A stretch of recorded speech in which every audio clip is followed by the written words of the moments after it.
con ustedes un poquito de gamapatía monoclonal de significado incierto y mieloma sintomático y sobre el tratamiento temprano de estos precursores. O la pregunta es también si deberíamos tratarlo, ¿cierto? Yo creo que ese es el tema de discusión más grande que existe en este momento.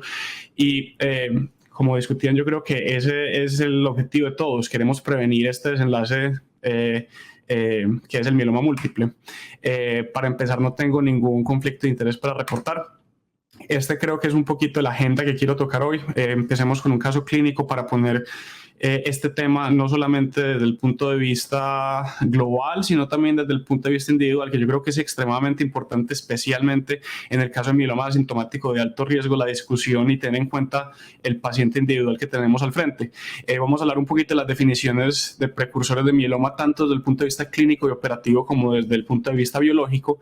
Vamos a hablar de los modelos de riesgo que tenemos o de los modelos de predicción de riesgo que existen y posteriormente vamos a hablar un poquito del tratamiento de mieloma sintomático y por último unas conclusiones. Entonces esta es una paciente que vimos hace un par de años aquí en la clínica. Es una paciente femenina, 60 años, estuvo admitida por una neumonía adquirida en la comunidad, que fue en realidad el primer episodio infeccioso que tuvo. Se le encontró falla renal aguda y nefrología. Dentro de la parte del estudio de la falla renal aguda solicitó una electroforesis de proteínas. Se encontró una IgG kappa de 1.2 gramos en la inmunofijación y en la electroforesis y por esa razón fue referida a nosotros. Entonces la estamos viendo 2 semanas después de este episodio inicial. Ella ya está completamente asintomática, se recuperó con los antibióticos de su neumonía, se siente extremadamente bien, no tiene en realidad ningún síntoma. Y aquí tenemos algunos de los otros paraclínicos que tenemos en este momento. No tiene antecedentes otros que hipertensión y osteoartritis. Es afroamericana, que yo creo que es siempre importante tener en cuenta dado la incidencia o el aumento en la prevalencia de gamapatías clonales en esta población. Y aquí están un poquito los paraclínicos. Vemos que las cadenas ligeras kappa estaba elevado, que concuerda con el isotipo que nos reporta la inmunofijación. La relación kappa-lambda es de 26. Vemos que la IgG está elevada. De nuevo, este es el isotipo que estaba comprometido y no hay depresión recíproca de IgA ni de IgM. No hay anemia, la creatina regresó a lo normal, el calcio ajustado está completamente normal y dentro de las imágenes tenemos unos rayos X y una resonancia de cuerpo entero de médula ósea que en realidad no demostró ninguna lesión. La biopsia de médula ósea que realizamos ese día reportó 30% de células plasmáticas, capas restringidas, y en los estudios el cariotipo convencional fue normal, pero el FISH en células C138 seleccionadas demostró ganancia de 1Q y translocación 11-14 en el 66% de las células. Entonces, con esta en esta primera consulta yo creo que no es infrecuente que los pacientes lleguen con una cantidad de preguntas. Primero que todo, ¿tengo o no tengo mieloma? ¿Qué es todo este cuento de mieloma sintomático? ¿Es esto algo que debe ser tratado? Y si debe ser tratado, ¿qué tan urgente es? ¿Cierto? Y yo creo que todas estas definiciones de precursores no solamente son complejas para el personal médico, pero también para los pacientes, ¿cierto? Y yo creo que una vez que descartemos que hay enfermedad activa o que no hay mieloma activo, es muy importante hablar de esos conceptos, ¿cierto? De qué es la gamapatía monoclonal de significado incierto, qué es el mieloma sintomático, qué es lo que conlleva, ¿cierto? Entonces, cuando hablamos con ellos y hablamos que por definición estos pacientes están asintomáticos, ¿qué implica para ellos tener este diagnóstico, ¿cierto? ¿Cuál es el impacto a futuro que puede tener en su calidad de vida, en la necesidad de seguimiento, en el riesgo de progresión, ¿cierto? Yo creo que de la mano con todo esto también es muy importante que el paciente entienda cuál es el riesgo relativo basado en los datos que tenemos, ¿cierto? Entonces, yo creo que nuestra primera tarea es estar seguros que tenemos un diagnóstico de mieloma asintomático de gamapatía monoclonal, excluir otro compromiso de órgano blanco y, como vamos a hablar en un segundo, excluir otras complicaciones asociadas a una paraproteinemia. Y para que estemos en la misma página, creo que es importante recordar un poquito las definiciones operativas o diagnósticas que tenemos de mieloma y precursores en este momento. Esto es basado en la definición del 2014 del International Myeloma Working Group, y básicamente la gamapatía monoclonal y el mieloma sintomático son, por definición, asintomáticos, no tienen compromiso de órgano blanco, ¿cierto? Eso es fundamental. Y cuando hablo de compromiso de órgano blanco, no solamente hablo de manifestaciones CRAF, hipercalcemia, falla renal, anemia, sino también, por ejemplo, amiloidosis o gamopatías de significado clínico, ¿cierto? Entonces ese es el primer punto. Y yo creo que aquí las fotos que pongo son... tienen un propósito, es estos pacientes en general no tienen síntomas relacionados a esta enfermedad, ¿cierto? Cuando hablamos de mieloma es un cambio muy grande. Aquí necesariamente estamos hablando de compromiso de órgano blanco de forma histórica, ¿cierto? Y como mencioné, hay hipercalcemia, falla renal por cadenas ligeras, anemia relacionada a la enfermedad o enfermedad lítica ósea. Sin embargo, en el 2014, un cambio muy grande que hubo, y esto es importante para tener en cuenta cuando hablemos de los estudios, es que esos pacientes que tenían más de 60% de plasmocitos en médula ósea, que tenían una lesión en la resonancia magnética, que usualmente no son lesiones líticas, sino que creemos que representan reemplazo de la médula ósea por células plasmáticas, usualmente hipointensas en T1, hiperintensas en T2 y mayores de 5 milímetros de tamaño, o pacientes que tienen una relación de cadenas ligeras, en la comprometida dividida sobre la no comprometida mayor a 100, esos pacientes que antes consideramos mieloma sintomático de riesgo ultra alto, los clasificamos ya como mieloma múltiple activo, y en esos pacientes pues primero nos permitió, basado en esta nueva definición, poder tratar a estos pacientes sin tener compromiso de órgano blanco, y esto no solamente tiene impacto en las decisiones terapéuticas, sino también en las decisiones que tenemos o en las conversaciones que tenemos con estos pacientes, ¿cierto? Que no tenemos que esperar a que haya una fractura o que haya falla renal para tratar a este grupo de pacientes. Hablando un poquito de la prevalencia, y yo creo que esto es importante para poner en contexto, porque como una de las propagandas que están hablando, mieloma es la segunda neoplasia más frecuente desde el punto de vista neoplásico, desde el punto de vista hematológico, ¿cierto? Pero si hablamos de gamapatía monoclonal de significado incierto y mieloma sintomático, hasta el 10% de la población en el grupo de edad de 70 a 80 años va a tener gamapatía monoclonal, ¿cierto? Y si hablamos de mieloma sintomático, esto es alrededor del 1%. Estos son datos que fueron actualizados recientemente, hace 2 meses en ASH.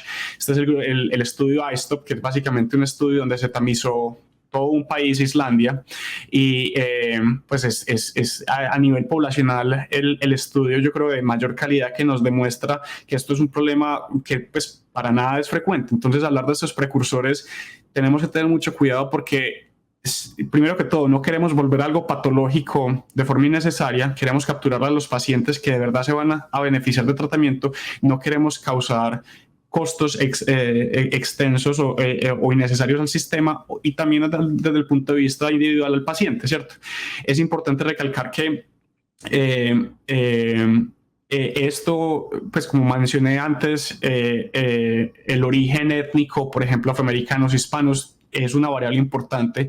Entonces, estos números probablemente no son aplicables a Estados Unidos o a Colombia, ¿cierto? Sobre todo con la gran porcentaje de pacientes afroamericanos que tenemos. Por ejemplo, acá en Nueva York, la incidencia la prevalencia es 4 veces más alta. Entonces, es probable que estos números sean diferentes para nuestra población. También es importante tener en cuenta los métodos que utilizamos. Entonces, si utilizamos métodos muchísimo más sensibles, como por ejemplo la espectrometría de masa, probablemente estos números van a aumentar. Y en este momento no es claro si esos pacientes que detectamos con una carga monoclonal extremadamente bajita se van a comportar de igual forma a los pacientes que detectamos por inmunofijación o por electroforesis de proteínas. Entonces, cuando hablamos de todos estos temas, tenemos que tener mucho cuidado de cómo vamos a definir esta enfermedad y cómo la vamos a identificar, ¿cierto? Y como mencionaba, es muy importante tener en cuenta que sí, las gamapatías monoclonales, el riesgo más alto de progresión es a mieloma, ¿cierto? Pero no es la única, no es el único evento clínico o el único síndrome clínico que es relevante, ¿cierto? También hay riesgo de progresión a amiloidosis de cadenas ligeras. Tenemos el riesgo de gamapatías clínicamente significativas, por ejemplo, el síndrome de POEMS, las gamapatías monoclonales de significado clínico, que existen de muchísimos tipos a nivel renal. síndrome TEMPI, que es mucho más raro, y también en el caso de gamapatías IgM, el linfoma linfoplasmocítico o Waldenström. Entonces, dentro de nuestro esquema diagnóstico y cuando evaluamos el paciente, no es solamente concentrarnos en mieloma, sino estar seguros que estos pacientes no tengan alguna de estas otras condiciones asociadas. Y es extremadamente importante porque, por ejemplo, el caso de amiloidosis, cuando estos pacientes llegan con falla cardíaca o falla renal, es probablemente muy tarde. En promedio han pasado 3 a 4 años de demora en el diagnóstico. Entonces es muy importante siempre estar atentos y en estos pacientes con gamapatías clonales, ¿cierto? Hablando individualmente del riesgo de progresión, aquí a la derecha, pues este es un estudio clásico que viene de la Clínica Mayo.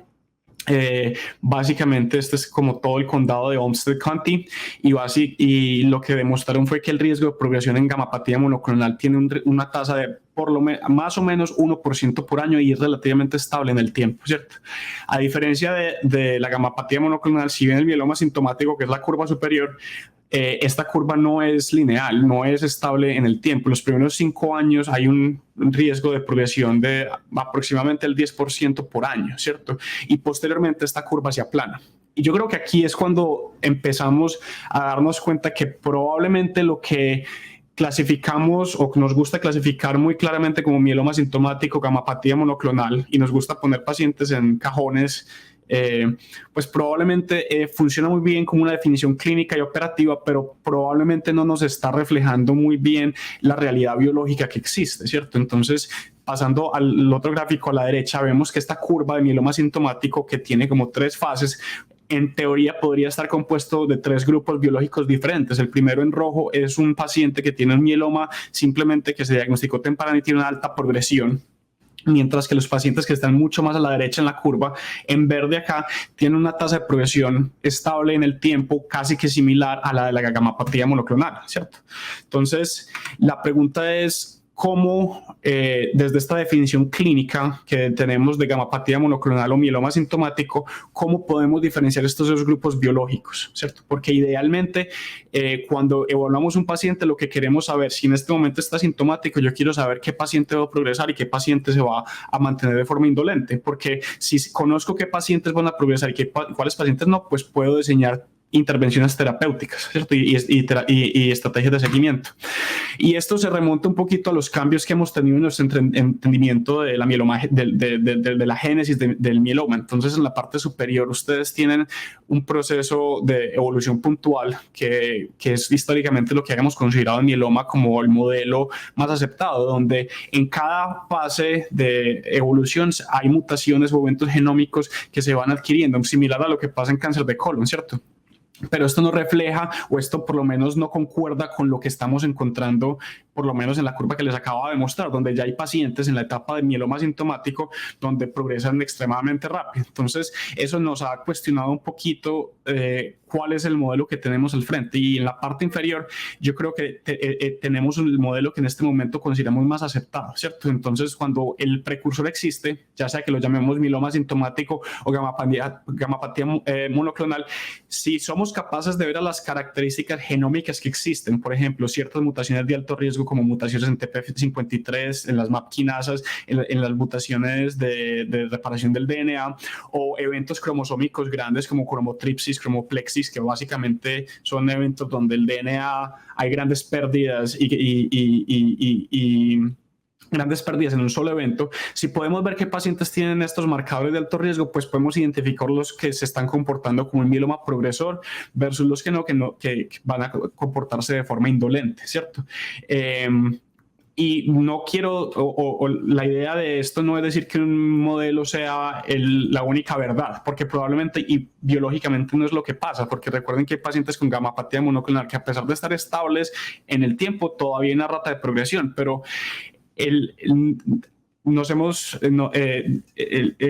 estos cambios en el modelo nos plantea que es posible desde el punto de vista biológico, desde el punto de vista genético, identificar esos pacientes que tienen alto riesgo de progresión desde la etapa de precursor. Entonces, si hablamos de tratamiento de mieloma sintomático, y me voy a concentrar un poquito en mieloma sintomático porque, de nuevo, si vamos a tratar unos pacientes que son netamente asintomáticos y que hay un riesgo de progresión, nos vamos a concentrar en la población de más alto riesgo. Entonces, por definición, esa es mieloma asintomático comparado con gamopatía monoclonal, ¿cierto? Necesitamos, yo creo que 3 condiciones. La primera es que necesitamos el paciente adecuado. ¿Y en eso qué quiero decir? Necesitamos saber qué paciente se va a beneficiar del tratamiento. La idea es, si vamos a tratar un paciente, es porque vamos a prevenir que ese paciente se enferme. Entonces necesitamos saber qué paciente va a progresar y cuál no, ¿cierto? La otra es que necesitamos un tratamiento que sea efectivo y seguro. Y esto es especialmente importante en este escenario porque por definición estos pacientes son asintomáticos, ¿cierto? Entonces no podemos hacer que el tratamiento sea peor que la enfermedad, ¿cierto? Por decirlo de alguna forma. Y lo otro que es muy importante es que queremos probar que el tratamiento temprano va a cambiar la historia natural de la enfermedad. Y cuando digo cambiar la historia natural de la enfermedad, me refiero a idealmente curar la enfermedad, es decir, que si te trato no va a haber desarrollo de mieloma, o tener desenlaces duros, como por ejemplo, si trato cambio la historia natural, si trato a este paciente tempranamente, su progresión libre de enfermedad y su sobrevida global va a ser más alta que si no lo hago, ¿cierto? O vamos a prevenir eventos clínicos importantes en mieloma, como por ejemplo una fractura, ¿cierto? O falla renal.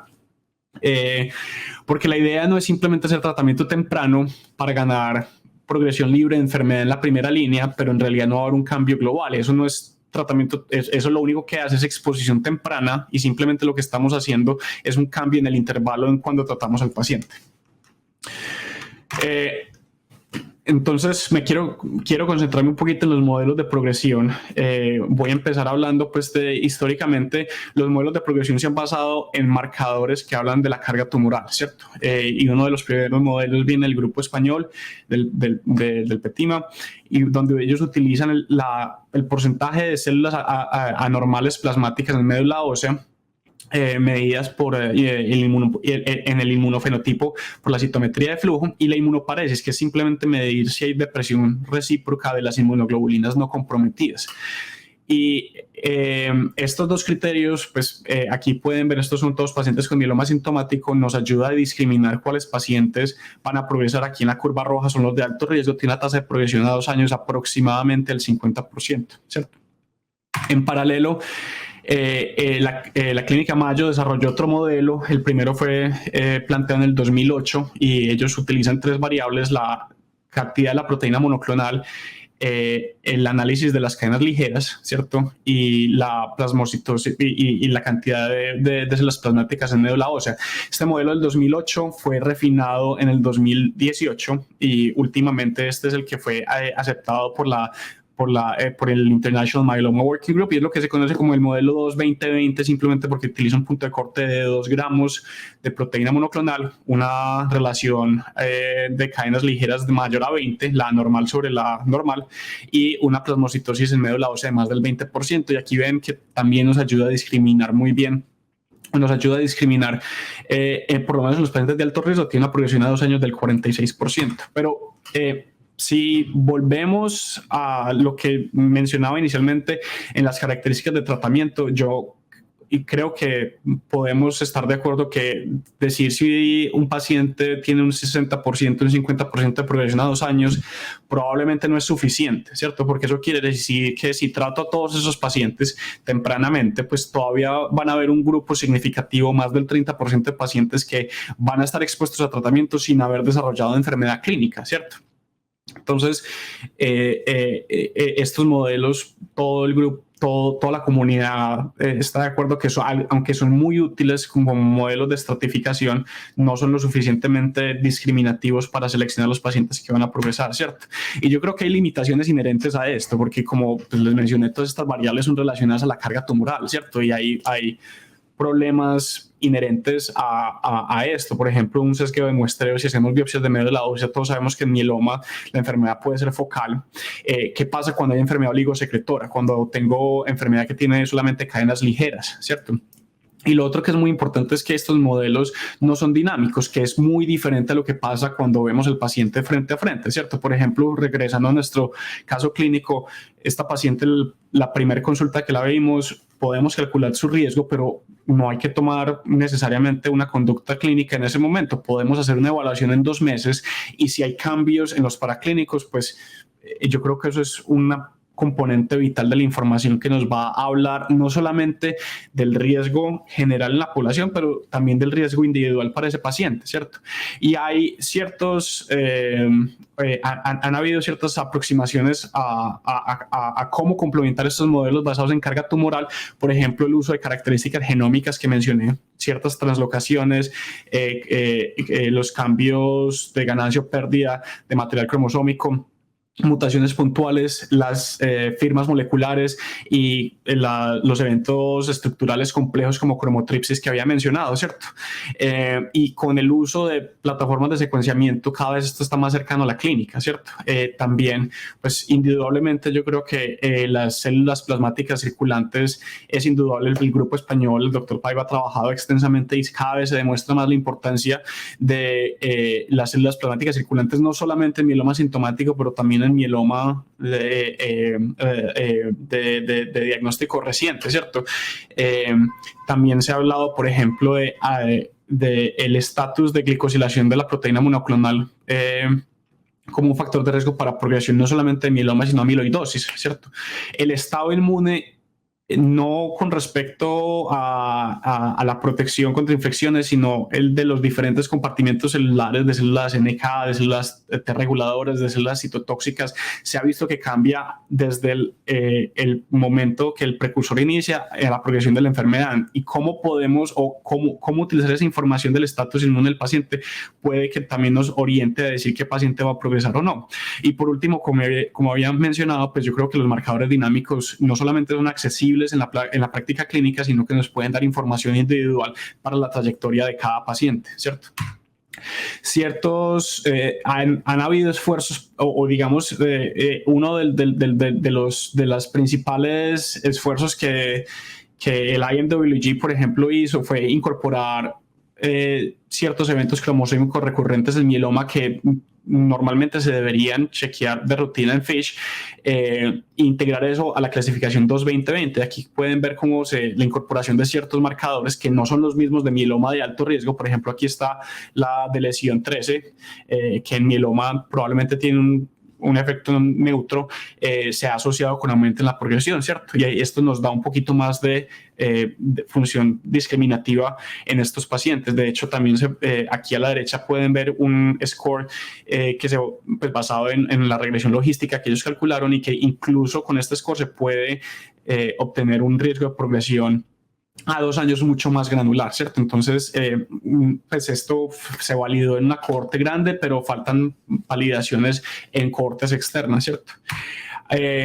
Hablando de mutaciones puntuales, pues nosotros hemos trabajado específicamente en mieloma sintomático. Encontramos que hay 3 grupos de mutaciones que predicen la progresión a mieloma. Por ejemplo, mutación de las MAP quinasas, de KRAS, NRAS y alteraciones. Cuando digo alteraciones, no son solamente mutaciones, sino amplificaciones o translocaciones de MYC, o mutaciones en la reparación del DNA, por ejemplo en ATM o en P53, predicen el riesgo de progresión de mieloma sintomático independiente de la clasificación tumoral, ¿cierto? Y cuando se combinan estas dos, la función discriminativa de estos modelos predictivos aumenta muchísimo. Y regresando a lo que habíamos visto o lo que había mencionado de cómo cambian los modelos de progresión a mieloma, por qué esto es aplicable, está esta gráfica aquí a la derecha. Aquí cada una de estas gráficas es un paciente, ¿cierto? Y básicamente tenemos 2 tiempos de evaluación. Está al diagnóstico y el siguiente es en el seguimiento. En el panel A y C, aquí pueden ver, son 2 pacientes que progresaron y cada color representa un clon con una mutación puntual, y pueden ver como en ambos pacientes las mutaciones al momento de progresión ya estaban presentes desde el momento asintomático, ¿cierto? Entonces lo que quiere decir es que estos pacientes, cuando se diagnosticó el mieloma asintomático, ya tenían todo la carga genética y el componente clonal para progresar, ¿cierto? Y eso es lo que hemos observado aproximadamente en el 80% de los casos. De nuevo, no es un modelo único. En el panel B pueden ver cómo existe un paciente que progresó después de 1 año y lo que pasó fue que se encontró una mutación nueva. Ahora, si esa célula clonal con esa mutación del TP53 ya estaba ahí o fue realmente nueva, es difícil decir, ¿cierto? Pero básicamente esto refuerza la idea de que estos modelos o que estos estudios genéticos nos pueden ser utilizados para informar el riesgo de progresión individual del paciente, ¿cierto? Como había mencionado, pues el grupo español ha trabajado extensamente con el uso de células plasmáticas circulantes. Ellos definieron un punto de corte de más de 0.015 células plasmáticas circulantes, y aquí pueden ver cómo esos pacientes tuvieron una mayor tasa de progresión. En la parte inferior pueden ver cómo al incorporarse las células circulantes y de hecho al reemplazar la variable de plasmocitosis en médula ósea, ellos crearon un modelo que de nuevo nos ayuda a predecir, discriminar el riesgo de progresión temprana. Y lo que es importante, creo que en este estudio, que fue publicado, si no estoy mal, en los últimos 6 meses, ellos también intentaron discernir o identificar cuál es la contribución de ciertos subgrupos de linfocitos T reguladores y células NK en el riesgo de progresión, ¿cierto? Entonces este modelo combina los modelos basados en carga tumoral con estos otros variables fenotípicas que había discutido. A la derecha pues está otro reporte de la Clínica Mayo.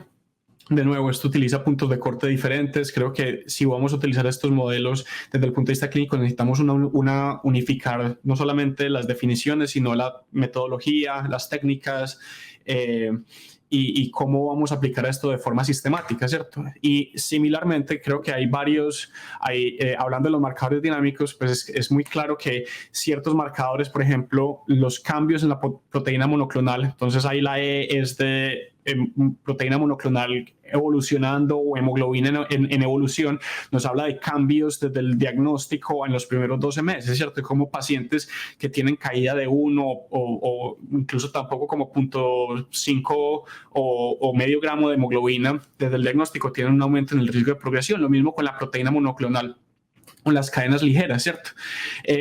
Pero de nuevo, si vamos yo creo que una de las cosas importantes que tenemos que hacer para que todos hablemos el mismo idioma y todos trabajemos con las mismas definiciones y de forma prospectiva para los estudios clínicos, es empezar a tener un poquito de definiciones claras de qué puntos de corte vamos a utilizar y cuáles son el punto óptimo para utilizar estas definiciones.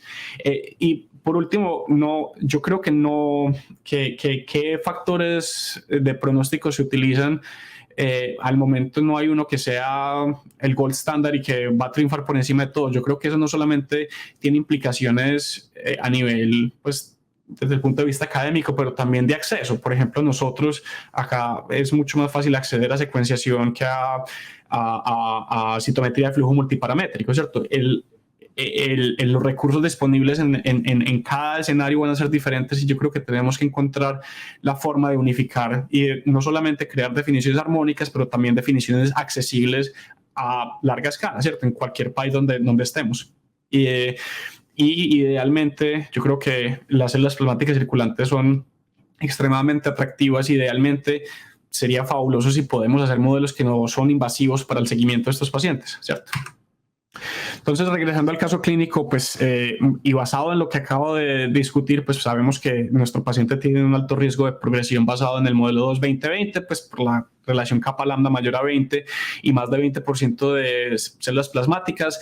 Aquí simplemente añadiendo más piezas de la información. Aquí vemos como si añadimos los hallazgos del Fischl 1Q le confiere un riesgo más alto, ¿cierto?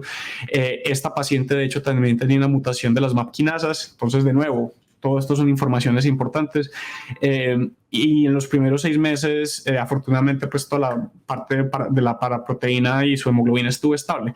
Sin embargo, en este momento, o cuando hablamos con ella de tratamiento, ahí es cuando tenemos que evaluar muy bien la evidencia y las preferencias del paciente. Entonces, hablando de tratamiento asintomático, esto no es nuevo, pues esto por definición llevamos muchísimo tiempo intentando prevenir mieloma.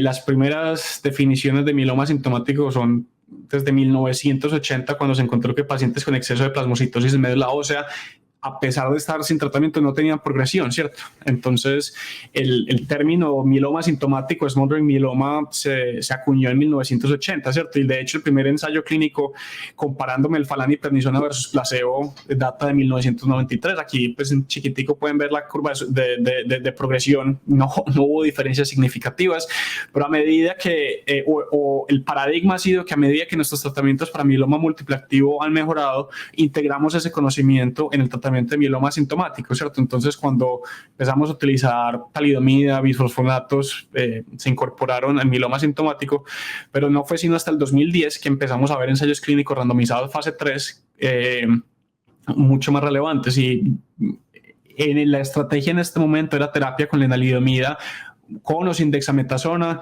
y ahí pongo control porque la filosofía de esta terapia era: no vamos a erradicar la enfermedad. Sabemos que en mieloma, entre más medicamentos adicionemos, más profunda la respuesta es, sino que vamos a hacer una aproximación de control.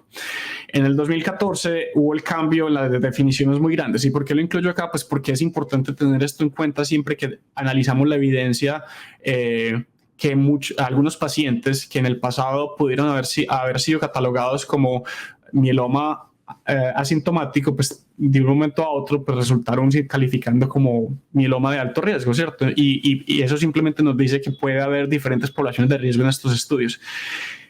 Más recientemente ha habido un cambio en la filosofía de tratamiento. Ya estamos hablando más de estrategias de erradicación. Ya cuando empezamos a utilizar terapia con 4 medicamentos, con daratumumab en primera línea, y empezamos a tener respuestas mucho más profundas en mieloma, pues dijimos, ¿por qué no aplicamos lo mismo a mieloma sintomático y ya vamos a tomar una aproximación diferente? O vamos no a controlar la enfermedad, sino idealmente a erradicarla. Sí, vamos a ver si eso es posible. Entonces, hablando del Kiredex, pues este estudio fue un estudio multicéntrico en España y Portugal. Es fase 3, es randomizado, open label, y básicamente comparó lenalidomida y dexametasona en una fase de inducción, ¿cierto? Seguido por un mantenimiento a dosis menor de 10 miligramos día 1 a 21 por 2 años, ¿cierto? Y esto fue comparado contra observación simplemente, que era el grupo de control y el estándar de tratamiento de ese momento. Aquí pueden ver cómo los pacientes que se incluyeron eran los pacientes que tenían alto riesgo basado en PETIMA o los criterios de Mayo anteriores.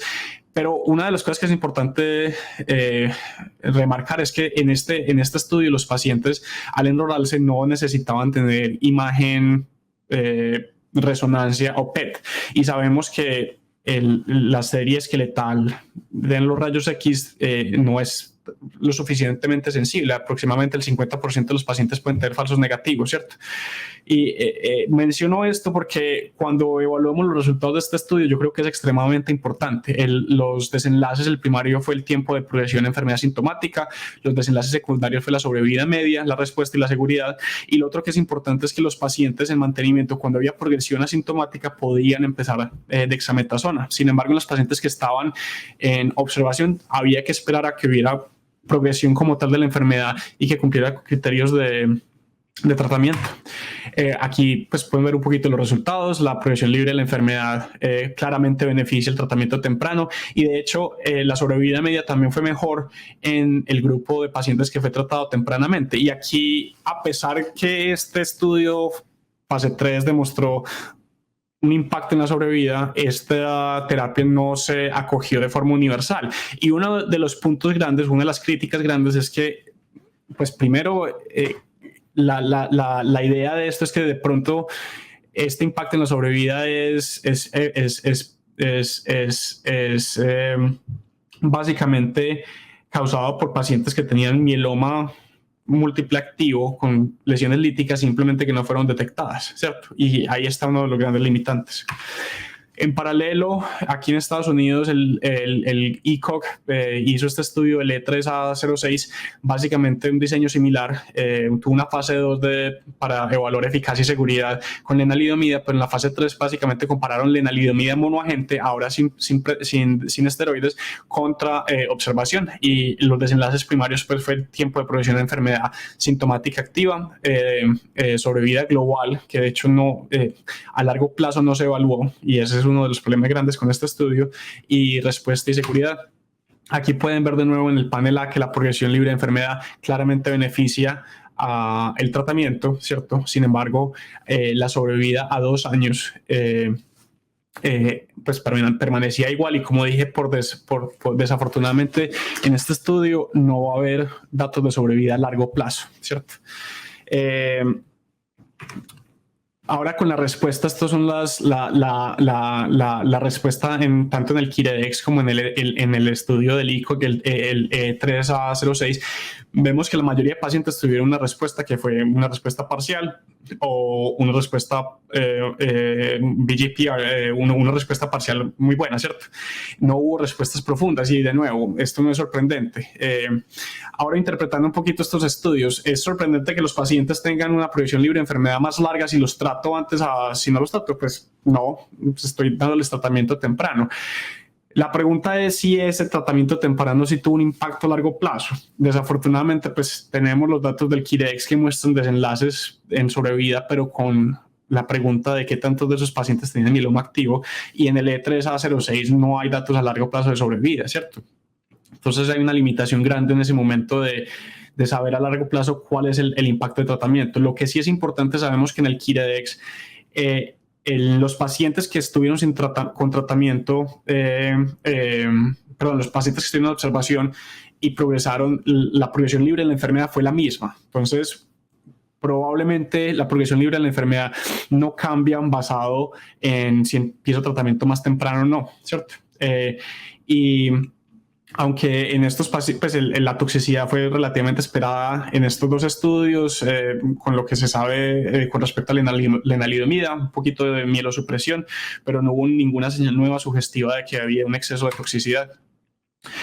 Lo otro que es muy importante, y yo creo que hablando de puntos de desenlaces relevantes para el paciente, es importante tener en cuenta que no es lo mismo yo tener una progresión basada en anemia, porque mi hemoglobina baja de 12 a 9,9 y estoy asintomático, así tengo una lesión lítica con una fractura de cadera, o que si tengo falla renal. Yo creo que desde el punto de vista del paciente, los desenlaces que son irreversibles o severos son mucho más relevantes. Y aquí vemos que, aunque hubo más progresión en el grupo de control, la mayoría de esos pacientes progresaron fue con anemia, ¿cierto?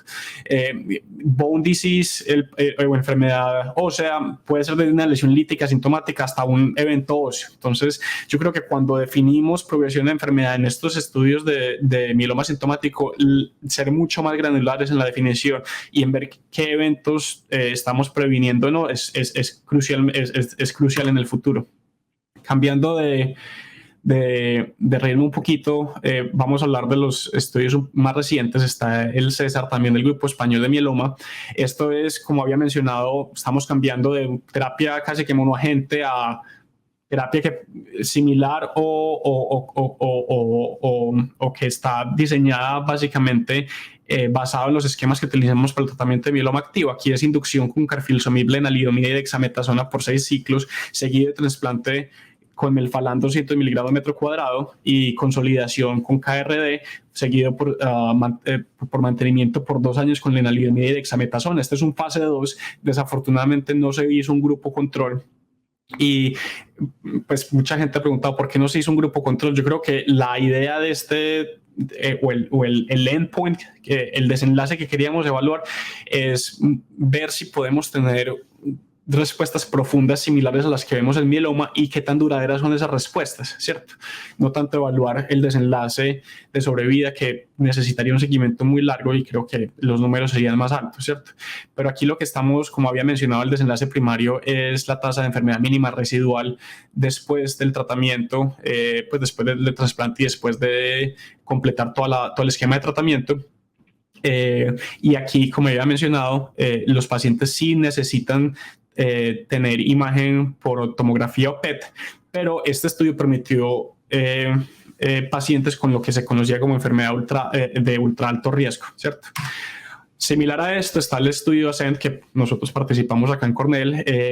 Fue realizado acá en Estados Unidos es muy similar, es un estudio fase 2, utiliza inducción con daratumumab, carfilzomib, lenalidomida y dexametasona. En este caso no hay trasplante de células hematopoyéticas con condicionamiento con melphalan como protocolo, como parte del protocolo, y se sigue por consolidación con carfilzomib, lenalidomida, daratumumab, y luego un mantenimiento de 2 años con lenalidomida y daratumumab una vez cada 2 meses, un poquito diferente a lo que hacemos en la práctica clínica, ¿cierto?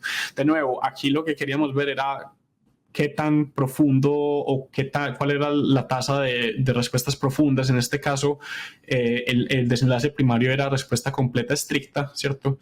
Y los desenlaces secundarios fue la tasa de enfermedad mínima residual, la sobrevida y la progresión libre de enfermedad. De nuevo, aquí no hubo un grupo control, ¿cierto? Aquí es en las poblaciones, simplemente les quiero mostrar que en el grupo del César el 33% de los pacientes de hecho tenían mieloma de ultra alto riesgo, lo que en este momento consideraríamos por definición según International Myeloma Working Group mieloma activo, mientras que la CENT excluyó a esos pacientes, ¿cierto? Eso también es importante para tener en cuenta el momento de analizar las tasas de progresión. Y en el César lo que vimos es la tasa de progresión. Ellos utilizaron progresión bioquímica. Entonces, aquí es otro punto muy importante. Desde el punto de vista individual del paciente, ¿qué tan relevante es la progresión bioquímica versus la progresión con eventos clínicos, ¿cierto? Porque cuando hay progresión bioquímica, la proteína monoclonal aumenta, pero el paciente está asintomático por definición, ¿cierto? Y aquí vemos que a pesar de tratamiento muy intensivo y a pesar de tener altas tasas de enfermedad mínima residual al final de consolidación, cerca del 63%, estamos hablando de 40% de los pacientes habían tenido progresión a los 70 meses. Entonces, pues recuerden que estos pacientes estuvieron en tratamiento por lo menos por 3 años, ¿cierto? Entonces, cuando acabamos tratamiento, a pesar de tener respuestas completas marcadas con enfermedad mínima residual indetectable, hay un grupo significativo de pacientes que tienen progresión. Entonces nos hace plantear un poquito de si estamos curando con esta aproximación intensiva, ¿cierto? Es importante recalcar que, digamos, 4 años después de trasplante hematopoyético, esos 2 años después de acabar el mantenimiento con lenalidomida, el 43% de los pacientes aún persistía con enfermedad mínima residual negativa, ¿cierto? Y uno de los factores, dos de los factores pronósticos que nos han ayudado a discriminar qué pacientes permanecieron con enfermedad mínima sin progresión, fue los pacientes o el estatus de enfermedad mínima residual, pues que es en línea lo que sabemos con mieloma activo, pero también si tenían esos factores de ultra alto riesgo. De nuevo, yo creo que esto es evidencia sugestiva de que esos factores que seleccionamos inicialmente, lo que conocemos como el SLIM, son importantes a nivel pronóstico. En Ascent, estos resultados fueron actualizados en ASH hace un par de meses. Aquí tenemos, pues ellos reportaron un 84% de enfermedad mínima residual en médula ósea. Este estudio, los resultados están un poquito más inmaduros. Aquí vemos pues que, y con los 2 estudios, pues las tasas de respuesta son exceden el 95%, la mayoría, más del 90%, son de VGPR, pues de respuesta parcial muy buena o mejores, ¿cierto? Pero aquí yo creo que vemos un patrón similar. A pesar de tener respuestas profundas, aún existe un porcentaje de pacientes que siguen progresando, ¿cierto? Y en este caso, por ejemplo, hay la última actualización hay 7 progresiones, 3 de ellas clínicas, incluso un paciente con progresiones en las plasmáticas durante los primeros 7 meses de tratamiento. Entonces, de nuevo, nos indica que estamos tratando un grupo heterogéneo y dentro de todos estos grupos de mieloma sintomático, igual que lo que sucede en mieloma múltiple, van a haber pacientes que probablemente se beneficien con las terapias actuales, pero esos pacientes de ultra alto riesgo, la respuesta probablemente no es seguir adicionando cuádruples o trasplantes, ¿cierto? Probablemente tenemos que empezar a pensar en otras aproximaciones. Quiero recalcar que en ambos estudios hubo toxicidad hematológica significativa de grado 3, más del 70%, pues que es lo esperado, sobre todo con el uso de condicionamiento con melphalan, con tripletas o cuadrupletas de inducción, pero la mayoría de pacientes terminaron tratamiento, ¿cierto?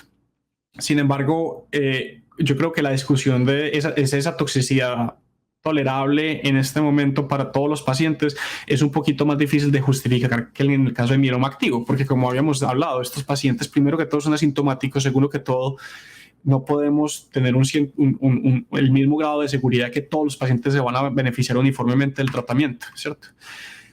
Y para concluir un poquito la charla, pues creo que la predicción de progresión a mieloma en este momento con los modelos netamente basados en carga tumoral los hemos exprimido al máximo, ¿cierto? Y creo que tenemos que empezar a integrar otras variables como las células plasmáticas circulantes, las características genómicas, los cambios dinámicos y el estado inmune de otras subpoblaciones. Y aún existen preguntas, por ejemplo, los pacientes con mieloma de cadenas ligeros, con mieloma sintomático de cadenas ligeras, que per se pueden tener unas relaciones capa-lambda extremadamente normales, el riesgo de progresión no sigue siendo el mismo. Y ahí es cuando empezamos a pensar si todas estas variables predictivas pueden ser aplicables a todos los mielomas. Por ejemplo, también en los casos con isotipos infrecuentes que biológicamente pueden ser diferentes. Por ejemplo, el caso de mieloma IgM o IgD, menos del 4%, pero no es infrecuente que los veamos, y pacientes con enfermedad oligosecretora o no secretora, ¿cierto? Y en términos del tratamiento, yo creo que cuando discutimos las terapias desde el punto de vista de terapia control con lenalidomida, más o menos dexametasona, pues sabemos que la progresión libre de enfermedad está ahí. La pregunta es si estamos interviniendo de forma significativa la enfermedad o simplemente estamos chutando el balón 2 cuadras más abajo y estamos tratando pacientes por un periodo fijo de 2 años, pero que últimamente van a progresar. Y en este momento, pues como había mencionado, la otra estrategia más agresiva es, sabemos que tienen respuestas muy profundas.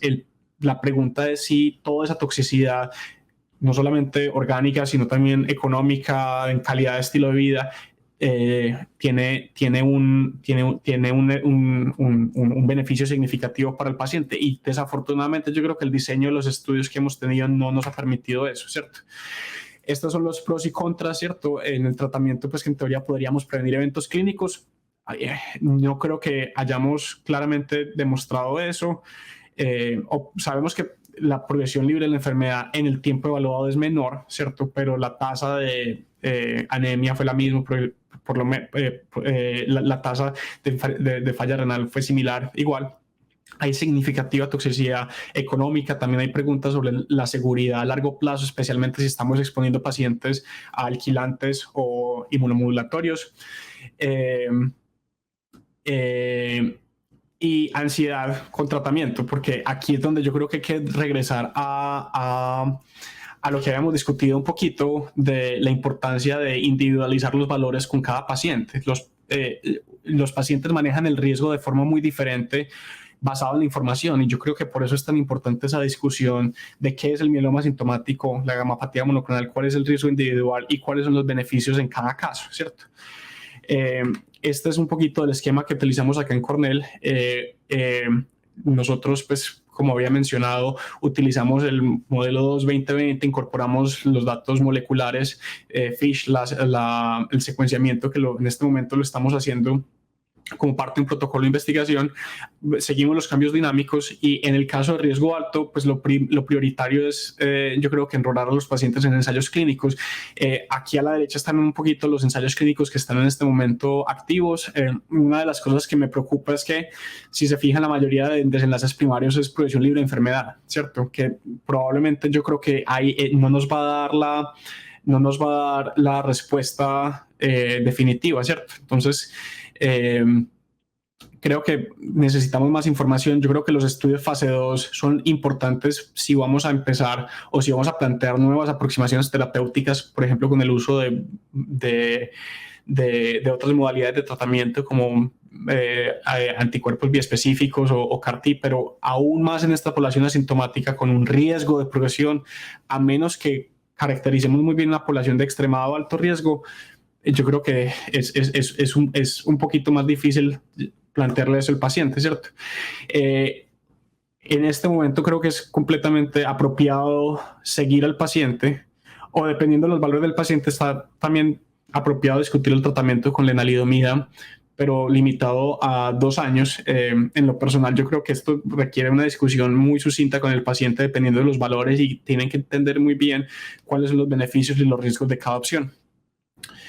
Estos son unos poquitos los agradecimientos. El doctor Mauricio Lema es hematólogo oncólogo de aquí de Colombia, mi mentor durante toda la carrera de medicina. Todo el programa de mieloma múltiple aquí en Cornell. Y por último, muchas gracias.